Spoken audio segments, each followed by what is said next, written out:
for sustainable seaweed farming.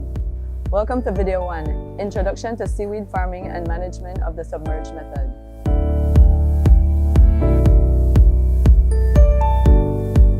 We're farming seaweed, which is a red seaweed algae. In the past, seaweed was just put on lines, floating the lines closer to the surface because the seaweed does need sunlight. A lot of times closer to the surface, you get more sunlight, the seaweed grows faster. But sometimes, in certain times of the year, the water temperature, the surface temperature is higher, which affects the seaweed growth rate negatively.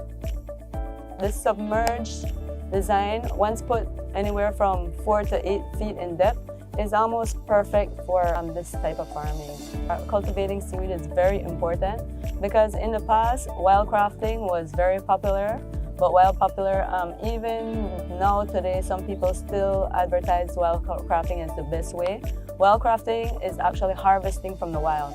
So when you harvest from the wild for commercial use, you actually deplete wild stock. Sustainable farming, we farm the seaweed on ropes and we don't have to go back to the wild for stock. We just keep using the same seaweed that we always have. That makes it sustainable. It does create a livelihood from farming itself and also from the value-added products that you can create from seaweed. There's been several different methods of seaweed farming.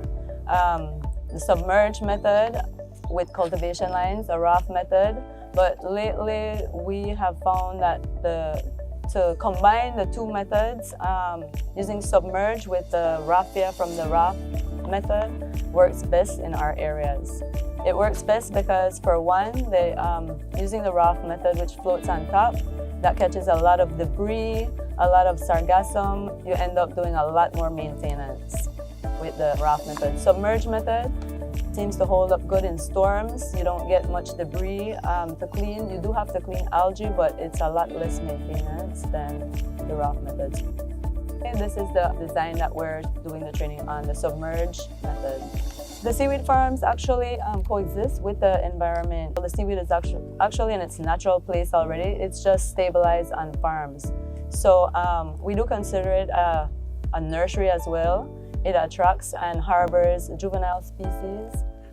Although when we clean, we take care not to, we definitely disturb them, but try not to hurt them. When we harvest our seaweed, we shake out whatever is in the seaweed very good so that they can fall to the ocean floor. But we are very careful not to impact whatever living creatures are in our seaweed farm. A submerged seaweed cultivation structure includes the following materials: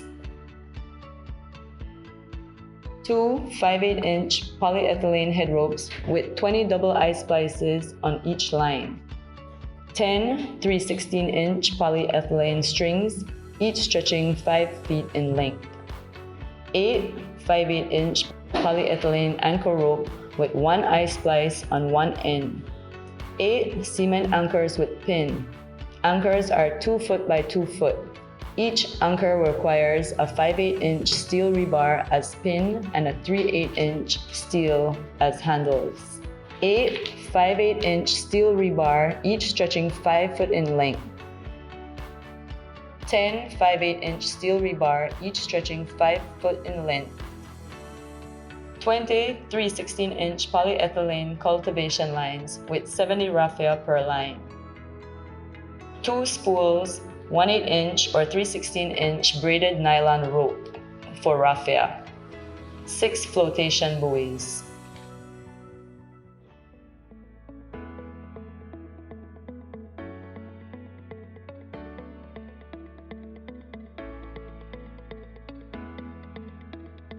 After you've constructed your seaweed farm, depending on the number of structures you have, let's say you have 6 50 by 50 submerged structures at your farm location, it's important that you create a maintenance schedule.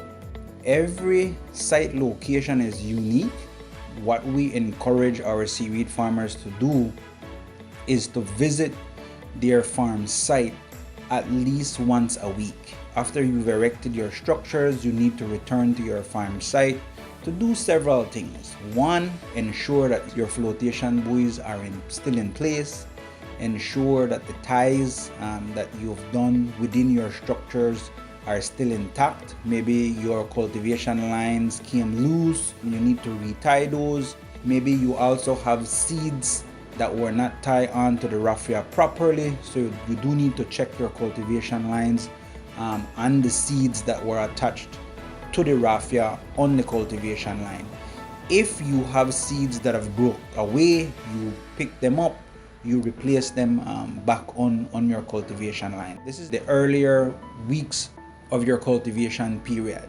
The site we're working off of in Turnif has minimal epibiont growth versus the one further south in Placencia. The growth of the algal biome, the build up on the ropes is much quicker. So we would advise, once you monitor that growth, you then look at removing it maybe at least once a week or once every 2 weeks. The role that I have at the Nature Conservancy as the mariculture specialist, we provide support to farmers. At the moment, it's within an experimental phase where we're experimenting to determine the growth rate of the different species of seaweed we have here in Belize. We are at that point where we now have producing seaweed farms. We've proven that seaweed farms, they do not have a negative effect to our marine environment. What you will notice in your farm after a month or even before a month, once the seaweed starts growing, you will notice wildlife being attracted to that area. Juvenile species of fish, fin fish, you'll see lobsters, you'll see squids, you'll also see other larger predatory organisms coming around as well, because it becomes a feeding ground for them. It's fun really to be working in coastal communities with stakeholders, showing them the way how to do this properly, to do it in a way that we are not affecting the marine environment. One where we would be able to, yes, continue to extract marine resources, but to do it in a way where we could continue to do it for generations, and it will not only benefit us but also our children's children.